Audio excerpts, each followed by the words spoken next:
Hey guys, thanks for tuning in to another video on ForgottenWeapons.com. I'm Ian McCollum, and yesterday we took a look at the Kalashnikov USA KP-9, aka the Semiauto Vityaz, and all the different changes that they made to actually design this gun, because this is not just a simple slap together 9mm conversion of an AK. It is substantially different in important, detailed ways. So, if you don't remember that, or if you didn't see it, go check that video out. Today, I've got it out here on the range, and I want to see how it actually shoots. So, I have registered this as a short-barreled rifle. With this barrel configuration, it typically comes as a pistol with just a flat plate that you can put a sling on. However, it does fit a totally standard stock. Well, standard except for the attachment mechanism, or the locking open mechanism, which we covered in yesterday's video. Anyway, this is fundamentally a Kalashnikov, so I figured the most appropriate ammo for it is Tulammo, Russian steel case. I have some of this lying around from a previous purchase, and you can't see it right there, but when I opened this up to load the mags, it's actually kind of rusty in some places, because I guess it got some humidity or some moisture on it. I'm not sure how that happened in Arizona, but that seems to me to make it even more perfect for testing a Vityaz. So, let's see if it works. You do have to jam these things in a little bit. There is no manual hold open or automatic hold open on the bolt. When the magazine's fully loaded, you have to compress the spring, of course, under the closed bolt. So there is a bit of force involved in seating a magazine when it's full. I also do want to point out there's no witness hole on the back of the magazine to tell you when it's fully loaded. That's fine as long as you're counting rounds when you load them. But it would be nice to have just one little witness hole at the bottom to tell you when it's actually full. So, alrighty, enough of the preliminary chit-chat.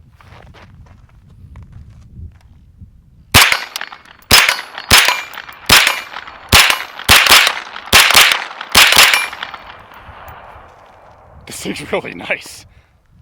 The trigger pull's not like match grade AR-15 fantastic, but it's not preventing me from hitting this effectively mini IPSC at 35 yards, something like that.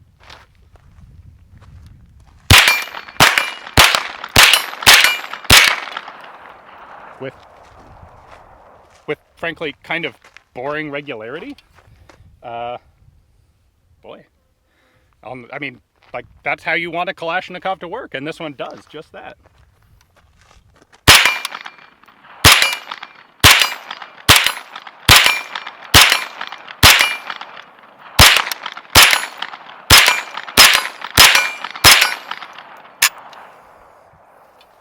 That's almost boring, because it just runs like it's supposed to.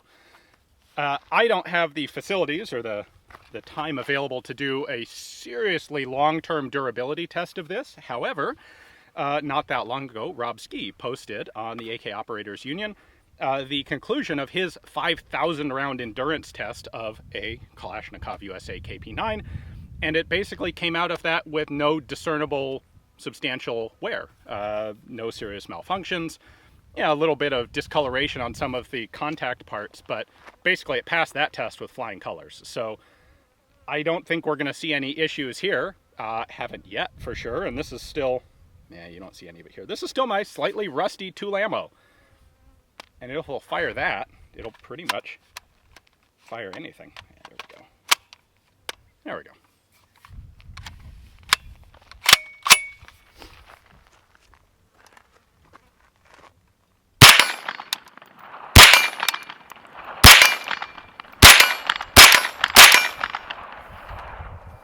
I'm a little disappointed that I don't have a suppressor to put on it, because that muzzle brake spins right off. It's held on by the standard Kalashnikov style spring-loaded pin. Push that in, you can take the muzzle brake off, and it's threaded. In fact, one of the very few fundamental differences, or any differences at all, between this and a Saiga 9 in Russia or an actual Vityaz is that the thread pitch, instead of being a standard Russian thread pitch, Kalashnikov USA went ahead and made it a standard American thread pitch. 1/2 28, if I remember off the top of my head correctly. So it's super easy to drop a suppressor on if you have one. Like I said, I'm a little sad that I don't. Top rail on here, the top cover is pinned in place and then latched in the back, so it's a nice stable mounting position, I have put just a sort of a cheapy temporary red dot on there. But the height over the bore is nice. You get a good cheek weld on it. It is, of course, centered instead of having a side rail that's sometimes offset to one side. In Russian production, the Vityaz can be had either with a rail like this or an AK-specific side rail. And again, I think Kalashnikov USA made the right choice when they went with a top rail for the American market.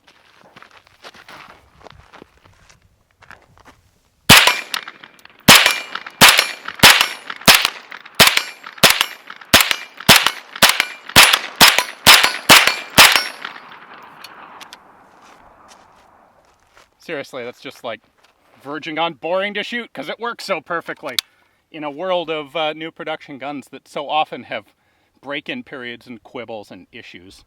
This thing is a very nice relief that it just runs.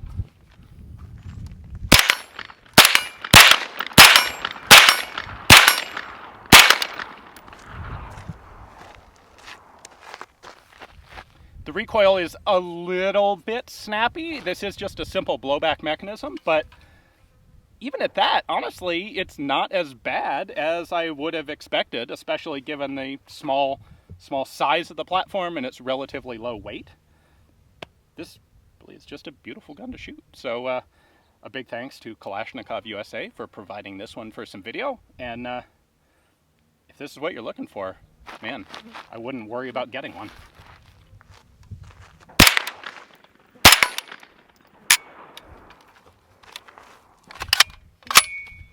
Thanks for watching.